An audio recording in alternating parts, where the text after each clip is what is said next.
C. Teori utama dalam penelitian pendidikan. Berkenaan dengan pendidikan Islam, ada dua istilah yang penting dikemukakan, yaitu pedagogi dan pedagogik.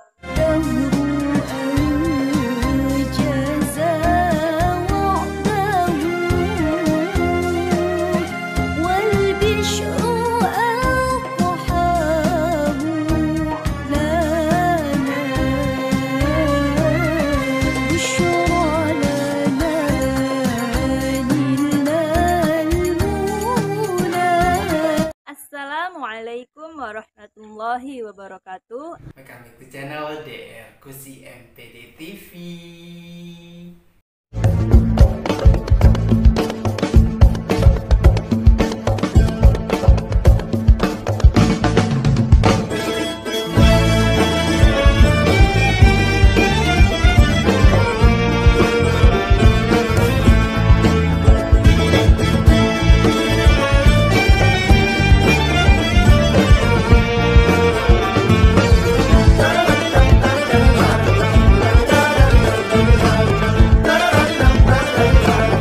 Mahasiswa-mahasiswi, sobat-sobat di channel yang dirahmati oleh Allah Subhanahu wa Ta'ala.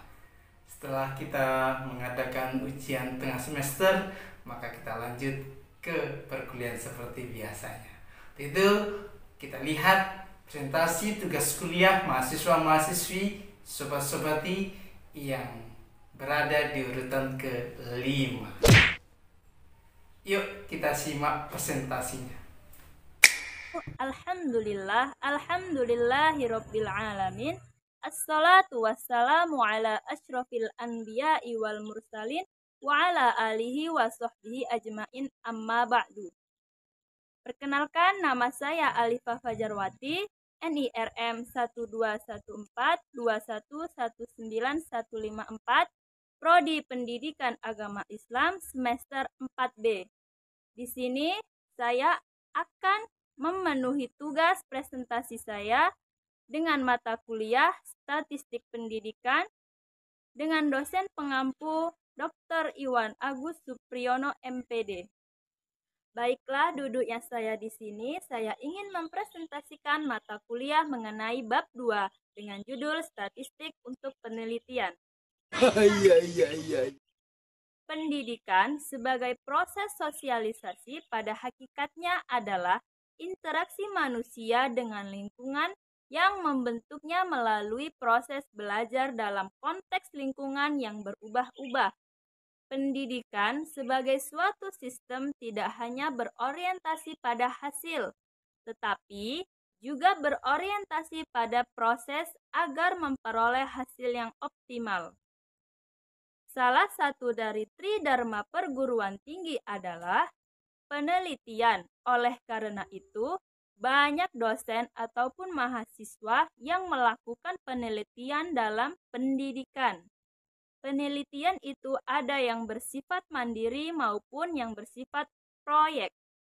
Banyak kita lihat penelitian para dosen maupun mahasiswa dilaksanakan di laboratorium, kelas, bahkan terjun langsung ke lapangan. Penelitian pendidikan hendaknya dilaksanakan secara sistematis, logis, dan secara berencana. Secara sistematis artinya berdasarkan pola dan teknik tertentu serta sesuai dengan aturan-aturan ilmiah dalam penelitian pada umumnya. A. Pengertian penelitian pendidikan. Menurut Sujarweni 2015, penelitian dapat diklasifikasikan dalam berbagai sudut pandang. Dapat dilihat dari sudut pandang jenis dan analisis data, berdasarkan tujuannya, berdasarkan metodenya, berdasarkan tingkat ekspansi dan pendekatannya. Penelitian berdasarkan jenis dan analisisnya, penelitian terdiri dari dua jenis, yaitu 1. Penelitian kualitatif. Menurut Strauss dan Corbin 1997 dalam Sujarweni 2015, yang dimaksud dengan penelitian kualitatif adalah Jenis penelitian yang menghasilkan penemuan-penemuan yang tidak dapat dicapai atau diperoleh dengan menggunakan prosedur-prosedur statistik atau cara-cara lain dari kuantifikasi atau pengukuran. Yang kedua, itu ada penelitian kuantitatif. Menurut Sujarweni 2015, penelitian kuantitatif adalah jenis penelitian yang menghasilkan penemuan-penemuan yang dapat dicapai atau diperoleh dengan prosedur-prosedur statistik atau cara-cara lain dari kuantifikasi atau pengukuran. C. Teori utama dalam penelitian pendidikan. Berkenaan dengan pendidikan Islam, ada dua istilah yang penting dikemukakan, yaitu pedagogi dan pedagogik. Pada pedagogi artinya pendidikan, sedangkan pedagogik berarti ilmu pendidikan. Pedagogik adalah ilmu yang menyelidiki dan menemukan gejala-gejala perbuatan mendidik. Secara material, inti pedagogik adalah teori-teori pendidikan. Istilah teori ini memiliki 3 pengertian, yaitu A. Suatu hipotesis tentang masalah. Yang B. Lawan dari praktik, yaitu pengetahuan yang disusun secara sistematis dari kesimpulan umum yang relatif. Dan yang C adalah lawan dari hukum-hukum dan observasi suatu dedukasi dari aksioma dan teorema suatu sistem yang pasti tidak perlu diuji secara relatif, kurang problematik, dan lebih banyak diterima dan diyakini. Dalam konteks keilmuan, teori-teori dapat dibedakan dari teori filosofis dan teori ilmiah. Teori filosofis adalah teori yang disusun semata-mata berdasarkan penalaran, sedangkan teori ilmiah disusun berdasarkan bukti-bukti empiris yang merupakan temuan-temuan penelitian. D. Ruang lingkup penelitian pendidikan. 1. Pendidikan sebagai suatu sistem. Manusia adalah makhluk individu dan makhluk sosial. Sebagai makhluk sosial, manusia tidak melepaskan dirinya dari orang lain. Secara kodrati, manusia akan hidup bersama dalam berbagai bentuk komunikasi dan situasi. Dalam kehidupan, seperti itulah terjadi interaksi manusia, baik interaksi dengan alam dan lingkungan, interaksi dengan sesamanya, maupun interaksi dengan Tuhan, baik disengaja maupun tidak disengaja. Salah satu bentuk interaksi manusia yang dilakukan secara sengaja adalah pendidikan. Dan yang kedua, komponen-komponen proses pendidikan.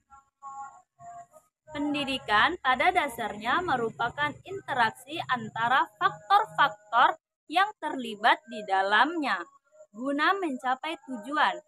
Proses sederhana yang menggambarkan interaksi unsur pendidikan dapat secara jelas dilihat dan dalam proses belajar yang terjadi di lembaga pendidikan formal, tepatnya di kelas, manakala guru mengerjakan nilai-nilai ilmu dan keterampilan kepada anak didik dan anak didik menerima pengajaran tersebut.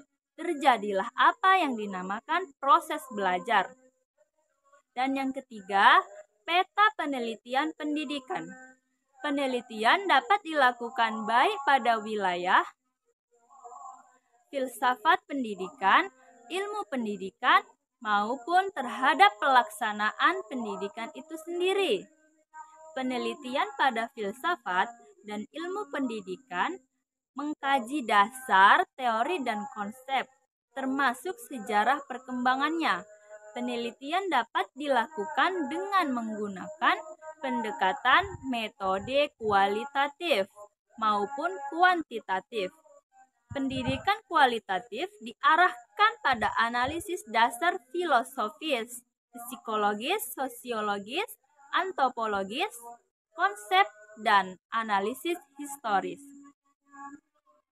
Demikianlah hasil presentasi saya. Apabila ada kata yang salah, saya mohon maaf. Wabillahi taufiq wal hidayah, waridho wal inayah. Wassalamualaikum warahmatullahi wabarakatuh.